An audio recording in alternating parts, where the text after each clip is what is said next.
Então, agora, vamos iniciar, como nós já adiantamos, o primeiro painel tão esperado, com o Dr. Roberto Chimiachiki. Ele é médico psiquiatra, é escritor de vários best-sellers e tem jogado luz na vida de tantas pessoas. Eu tenho a alegria de convidar ao palco Dr. Roberto Chimiachiki. A vida é plural. A palavra é sua, doutor Roberto, bem-vindo. Oi, Flávia, Nosso obrigado. dossiê da diversidade. Flávia, obrigado. Pessoal, bom dia. É uma honra, um privilégio e um desafio estar participando desse evento, que para mim é o evento mais importante que eu estou fazendo esse ano. Eu fico muito feliz de que o CIE esteja liderando esse movimento, o CIE que faz um trabalho maravilhoso, sensacional, e que especialmente nesse momento de transformação dessa pandemia está liderando empresas profissionais, a moçada jovem que tá se colocando no mercado de trabalho. Então, Casagrande, Coppola, Altenfelder, maravilha, parabéns pelo trabalho de vocês. Eu quero agradecer a minha amiga do coração, Cristina Carvalho Pinto, por esse convite e pela curadoria desse evento. Turma, assistam as palestras que vêm aí, porque eu vou assistir, porque merece, a gente tem que estar, principalmente, abrindo a cabeça. Bom, a vida é plural. A vida é extremamente plural. Eu lembro de uma frase do médico psiquiatra Rubem Alves, que ele fala assim: as pessoas são como uma floresta tropical. Elas são plenas de diversidade, plenas de diversidade. Mas a sociedade procura transformá-las numa floresta de eucalipto, cada uma no seu lugarzinho para elas poderem ser extraídas e darem lucro. E a gente não percebe que a gente está criando pobreza, né? A gente sempre ficava conversando sobre que mundo que nós vamos deixar para as nossas próximas gerações.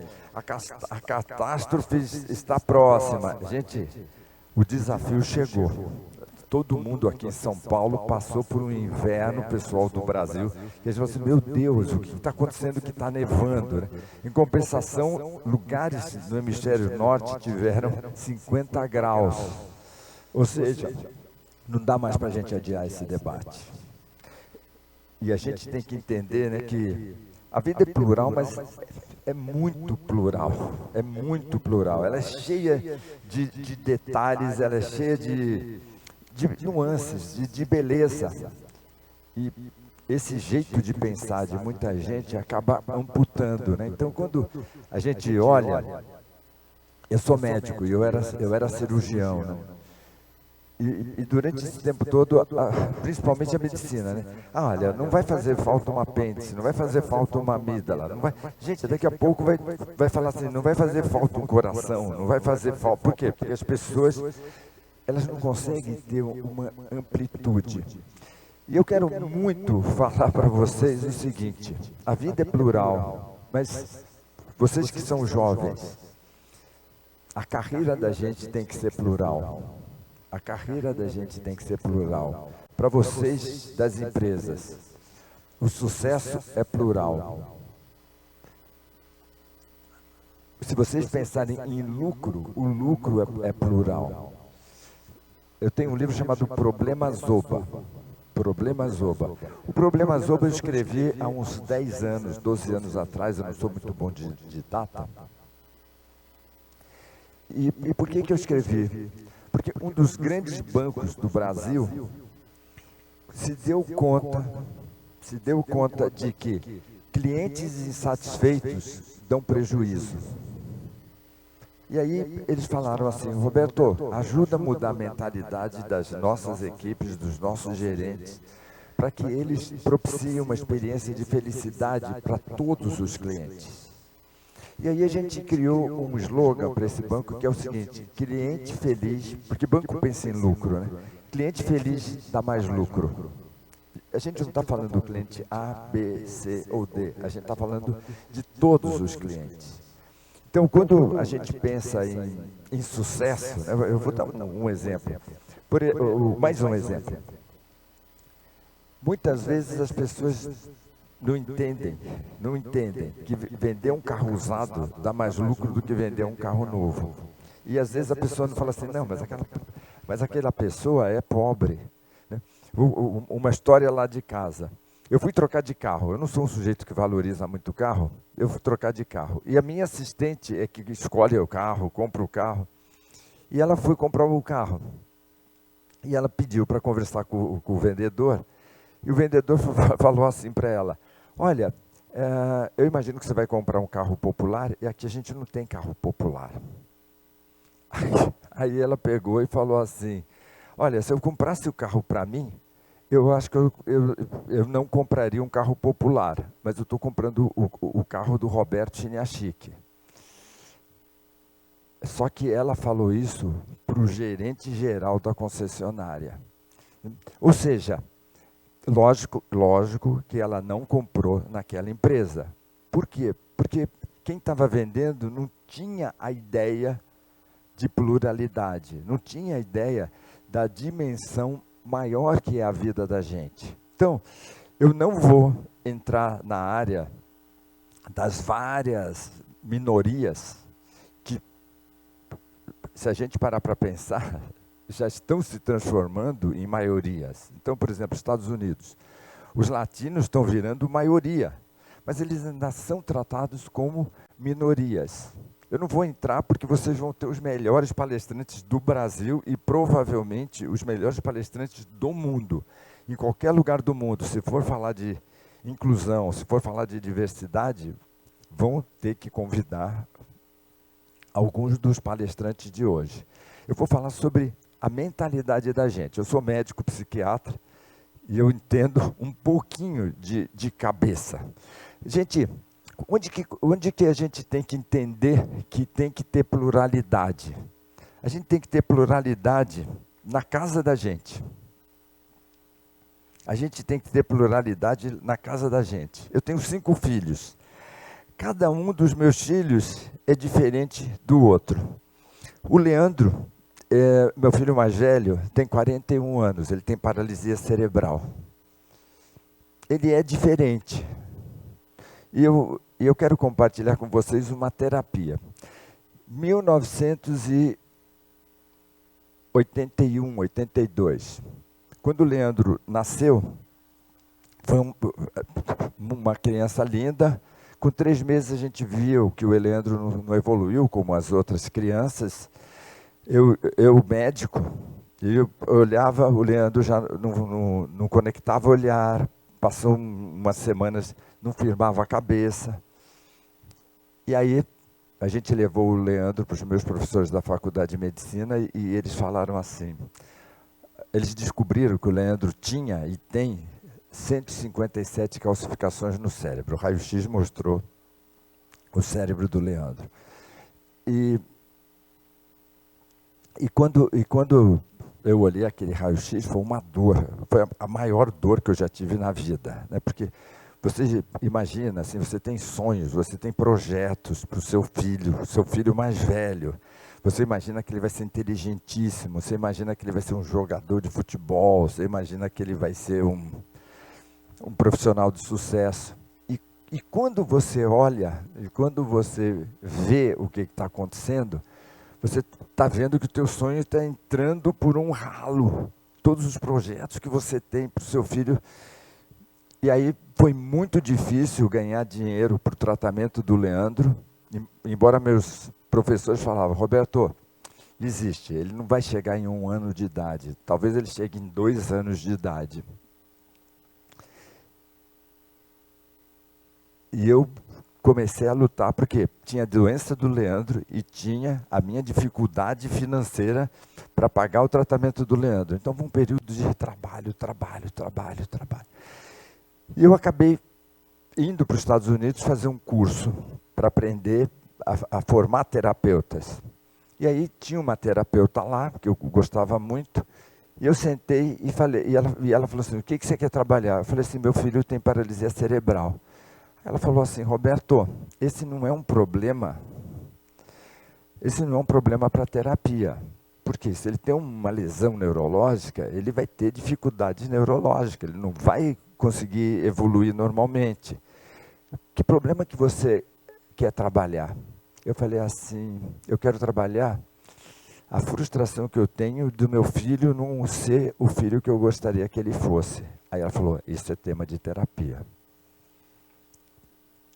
Cada filho da gente, então quando a gente está falando de aceitar padrões sexuais diferentes, padrões de idades diferentes, padrões de cores diferentes, eu quero convidar você a refletir se na sua casa você é plural.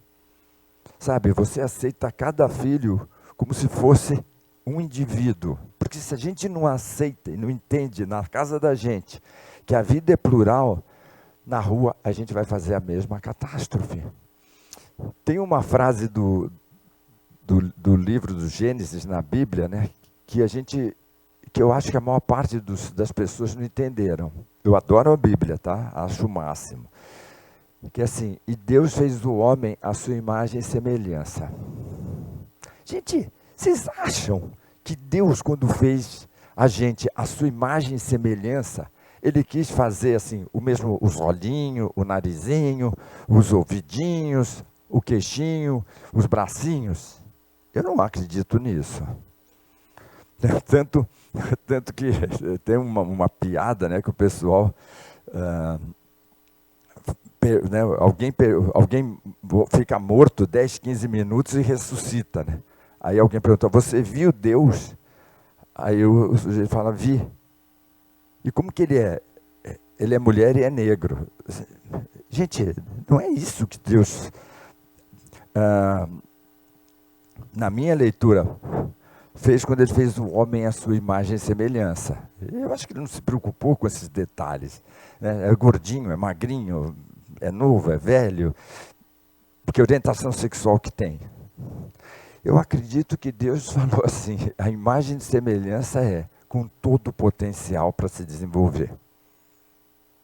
Para mim, essa é a minha leitura. Quando eu converso, quando eu penso que Deus me criou a sua imagem e semelhança, eu tenho o potencial de ser. Mas, sabe o que eu vejo? A maioria dos neuróticos, eles querem ser Deus, eles querem fazer os filhos dele a imagem e semelhança deles. Só que eles não se trabalham. Então, eu tenho, na pluralidade lá em casa, um dos meus filhos é jogador de futebol. Jogador de futebol, atacante de um time nos Estados Unidos chamado Colorado Rapids. É impressionante, eu acompanhei o André jogando futebol aqui no Brasil. Os pais são os pernas de pau, e eles querem, as mães não entendem nada de futebol, e elas querem que o filho seja jogador de futebol. Gente, na minha maneira de ver, isso é uma loucura. Você querer determinar o que a pessoa vai ser na vida, o que ela tem que fazer. Tinha uma época que todo pai, toda mãe, desculpa, queria que a filha fosse top model. Meu Deus, a vida de top model é um inferno. A vida de um jogador de futebol é um inferno. Eu posso até compartilhar. O meu filho André jogou 2 meses com o joelho doendo. E tinha que jogar. Ele queria participar, o time precisava dele. Agora, será que você respeita a pluralidade lá em casa? Na sua casa? Será que você respeita a sua pluralidade? Gente, eu sou diferente do meu irmão. Eu sou psiquiatra, mas eu sou diferente dos outros psiquiatras. Eu sou escritor, mas eu sou diferente. Se você não respeitar a sua pluralidade, vai ser muito complicado de você respeitar a pluralidade dos outros. Sabe, tem dias que eu estou triste. E nesse dia não adianta eu falar, supera. Se eu estou triste, eu tenho que ligar para uma amiga E por acaso eu estou aqui com uma das minhas melhores amigas, Cristina Carvalho Pinto, que mora no mesmo condomínio que eu. Cris, vamos tomar um café? Gente, se eu não aceito que eu sou um ser plural, vai ser complicado eu aceitar que o mundo é plural. Vai ser muito complicado eu entender que cada filho é um filho. Às vezes as pessoas me perguntam, Roberto, qual é o segredo de criar um filho feliz? Cada filho, quando nasce, gente, é como uma plantinha, um verdinho, rasgando a terra. E a maioria dos pais, o que eles fazem? Eles falam assim, eu quero que o meu filho seja isso, desse jeito. Gente, você tem que olhar e descubra o jeito que você quiser.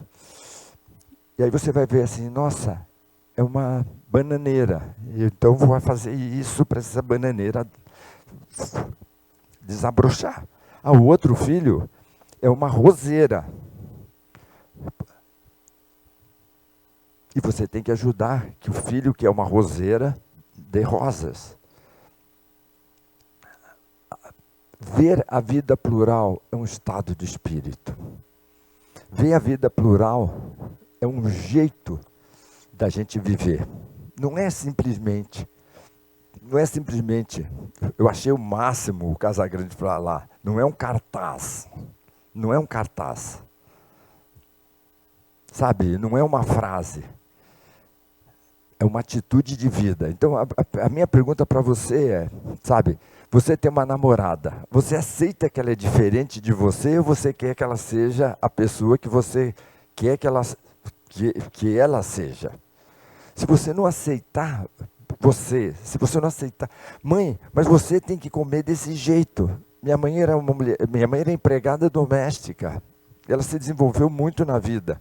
Mas muita coisa continuou de uma empregada doméstica. Quando eu agia como neurótico, eu queria que ela comesse certo.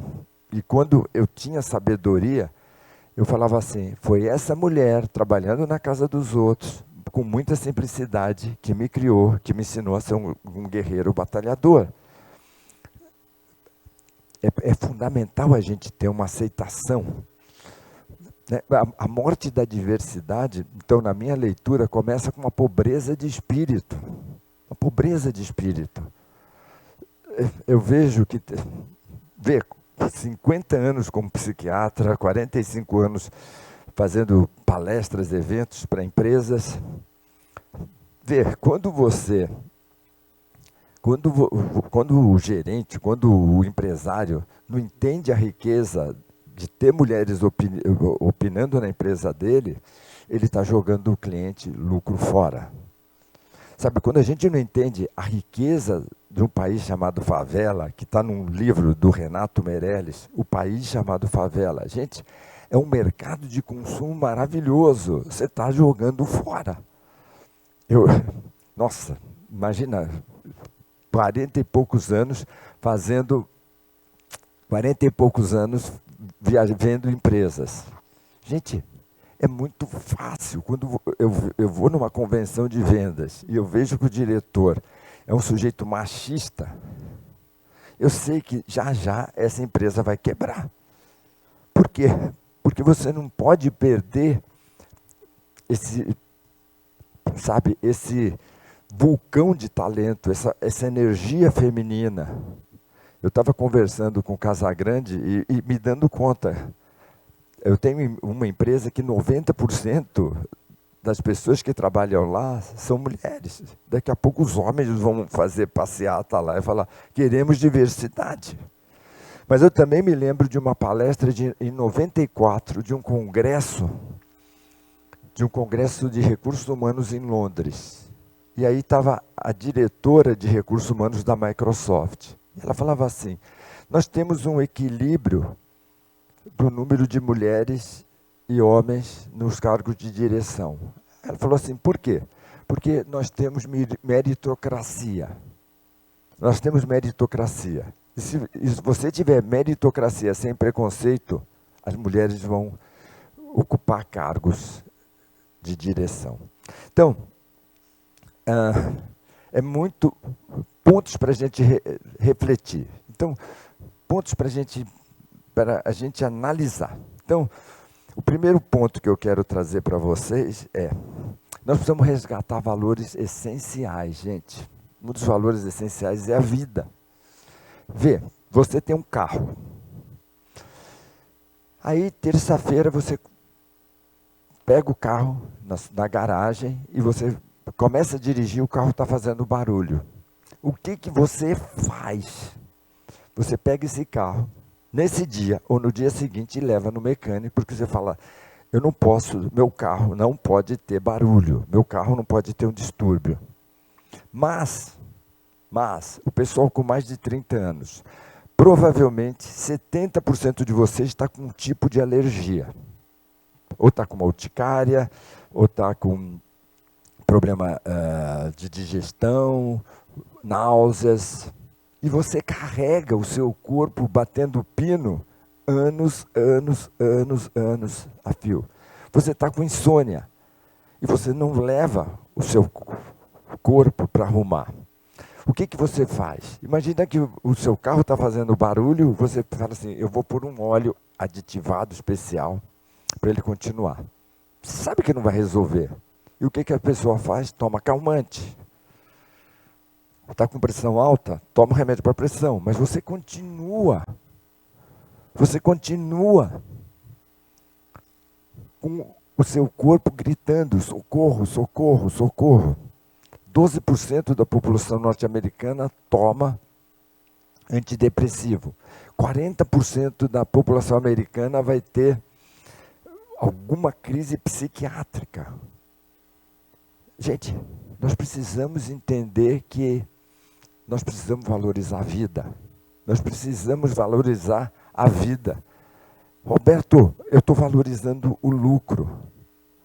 Só que você está valorizando um lucro provisório. Porque o lucro sustentável, ele tem que ter, para ele ser sólido, ele tem que ter a vida. Bom, então quando você estiver pensando assim: Roberto, eu quero ter lucro, tem que ser sustentável, tem que ser algo sólido. Então, se você não respeita você, se você não respeita as pessoas, é interessante isso, né? Hoje a gente tem empresas que têm departamento de felicidade. Por quê? Porque eles percebem que pessoas infelizes não têm produtividade, pessoas infelizes vão procurar lugares onde elas querem ser felizes. A gente precisa expandir a mente da gente. A gente precisa ter uma mente inclusiva. É muito interessante, né? Porque Peter Drucker, em 1970, falou uma coisa básica. Ele falou assim: você precisa fazer um trabalho sério para você conquistar cada vez mais o seu cliente. Mas você precisa conquistar os seus não clientes. Então, vê, se eu fico vendendo livros, carros só para o meu cliente, eu não vou ter um grande crescimento. Eu preciso conseguir falar com os meus não clientes. Eu preciso falar com quem eu não entendo. Eu preciso, né, as pessoas, e eu tenho um curso de palestrantes, na vida a gente tem que falar, a gente tem que saber se apresentar, mas a gente precisa saber ouvir, a gente precisa escutar. E precisa escutar quem a gente não entende. Então, é muito importante você ter uma atitude, é muito importante de escutar. Então, Roberto, por exemplo, cada vez mais o mundo está ficando mais velho. Tem muita... Vê, eu vou fazer o ano que vem 70 anos. Você tem escutado essa nova geração dos idosos? Ou você fala assim: não, meu público é de 20 a 40. E o que está fazendo com essa turma que está cada vez mais tendo tempo?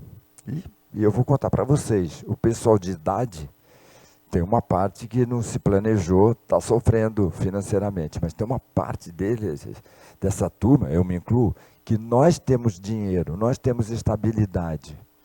E a gente quer comprar de fornecedores que tenham valores, que tenham princípios. A gente não quer mais essa guerra sangrenta. É muito importante você expandir a sua mente. E aí eu vou falar uma coisa que sai da frente do seu celular e do seu computador. Não hoje, tá? Hoje e amanhã você tem que ficar nesse evento. Por quê? Tem um filme chamado Dilema das Redes. E esse filme, gente, ele mostra um fenômeno que é o seguinte: o Instagram, o Facebook, TikTok, todos eles querem que você veja o mundo do jeito que você vê. Eles não querem que você veja o mundo de um jeito novo. Então, se você for bolsonarista, você vai perceber que só vai cair coisa bolsonarista para você. Se você for petista, você vai ver que só vai cair coisa petista para você. O computador é muito preocupante para mim e o smartphone preocupante demais. Eu quero te dar uma dica que eu dou para o pessoal das minhas mentorias. Se você é um garotona de 20 e poucos anos, arruma uns 3 amigos de mais de 50. Você vai ver que eles vão te ensinar sobre solidez, eles vão te ensinar sobre gestão, eles vão te ensinar sobre lealdade. Agora, se você tem mais de 50, arruma uns 2 ou 3 amigos ao redor dos 20. Eles vão te ensinar sobre felicidade, busca da felicidade. Eles vão te ensinar sobre inovação. Eles vão te ensinar sobre curiosidade. Se você quer saber o que vai acontecer com teus 1, 2, 3, 4, 5 anos que vem, olha quem são seus amigos. Bom, para a gente já começar a terminar, o cérebro da gente, então, ele é fundamental. Por quê?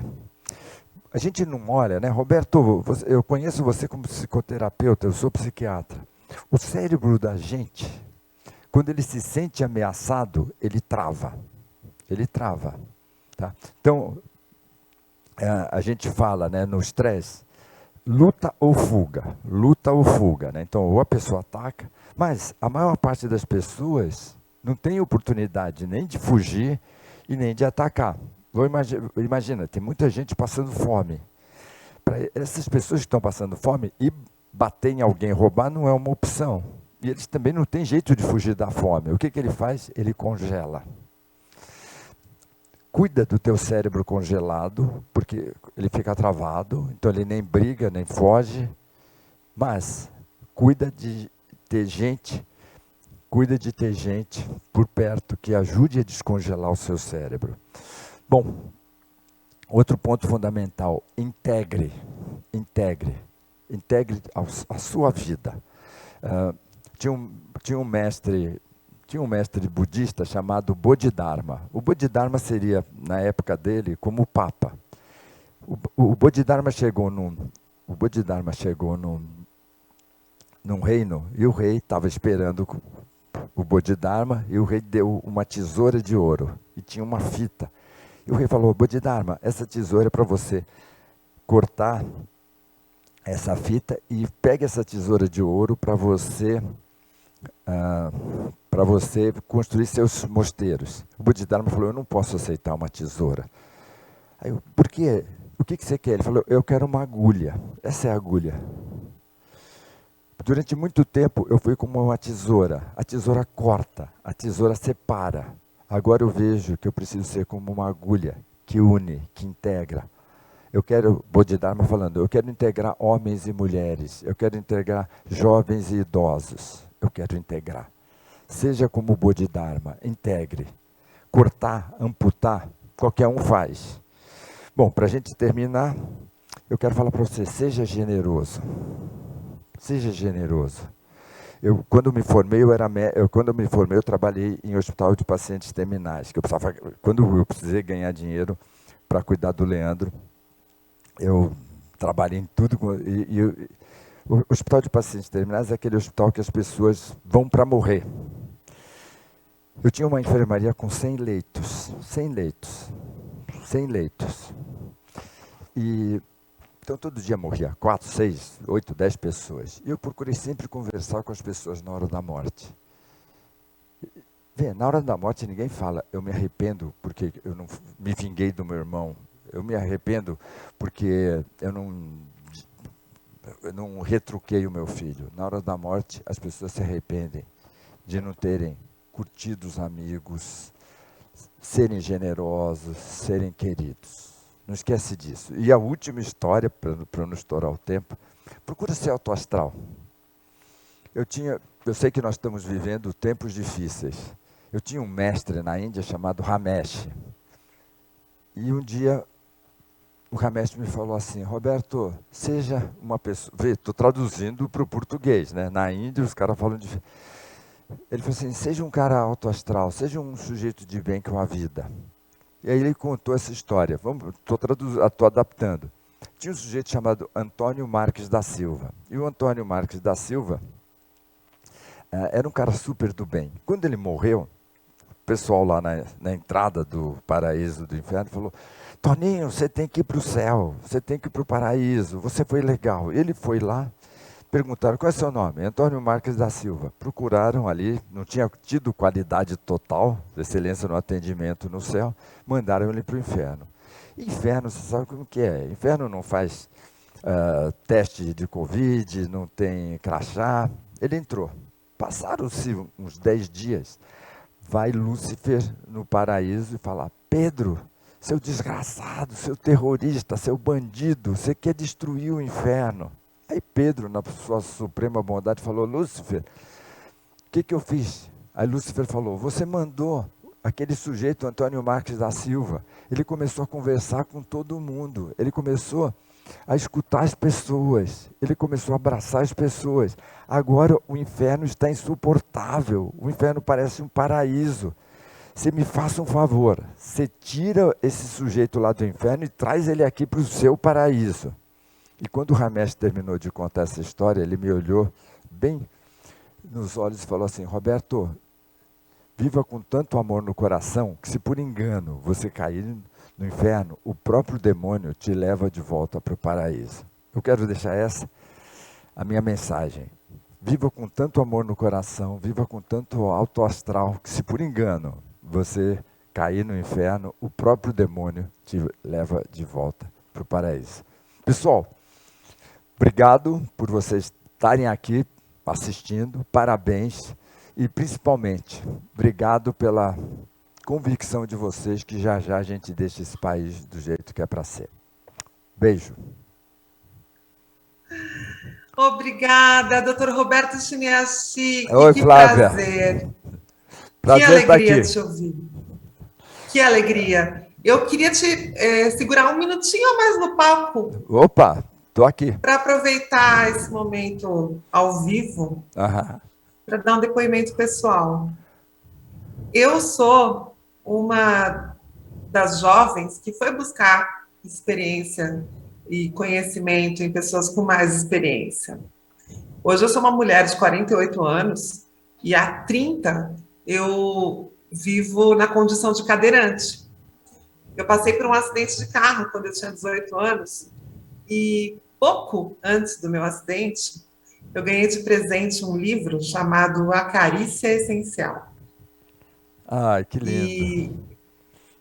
E foi tão importante na minha vida. Tão importante. Eu fui atrás de você, doutora Roberta Chiniachi, lá em Santos, num evento, numa palestra que você foi fazer, isso em 1993 ou 94, eu acho. Fiquei lá na fila, esperando a minha vez de pedir um autógrafo, e fiz questão de pessoalmente agradecer a diferença que você fez na minha vida. E depois do meu acidente, fez toda a diferença um outro livro chamado O Sucesso é Ser Feliz. Naquele Obrigado. livro, eu aprendi que na vida a gente tem que aprender a comer os morangos. Verdade. Então, queria de novo aproveitar essa oportunidade para te agradecer pelo seu trabalho e pelas referências que você, com tanta generosidade, nos oferece. E eu acho que esse evento é muito sobre isso, sobre construir referências, referências positivas para que cada um possa ser a melhor versão de si mesmo.